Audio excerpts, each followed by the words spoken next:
હાય friend, જય શ્રી કૃષ્ણ, રાધે રાધે, જય કૃષ્ણબંધન દેવ. મિત્રો, આજ અમે મોટા આકડી આવ્યા છીએ અને આ તમે જે તળાવ જોઈ રહ્યા છો ને, અહીંયા લગભગ હજારો કાચબા છે. તમને થોડી વારમાં આપણે કાચબા બતાડીશું. અહીંયા આજુબાજુના દૂર દૂરથી લોકો, આજુબાજુના ગામડાથી માણસો બહુ જ આવે છે.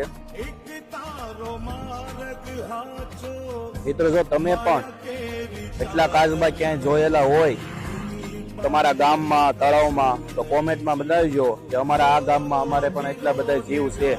અને જો સામે જે આપણે જળ સાપતન છે, તમને જોઈ રહ્યા છો, આમાં અનેક એટલા જીવો છે. આમાં એટલા અનેક અલગ અલગ જીવ છે. જો તમને જળ સાપે દેખાય છે, મિત્રો જોઈ રહ્યા છો, આ મોટા આકડિયાનો એક આપણે રામાપીર બાપાનો મંદિરની બાજુમાં એક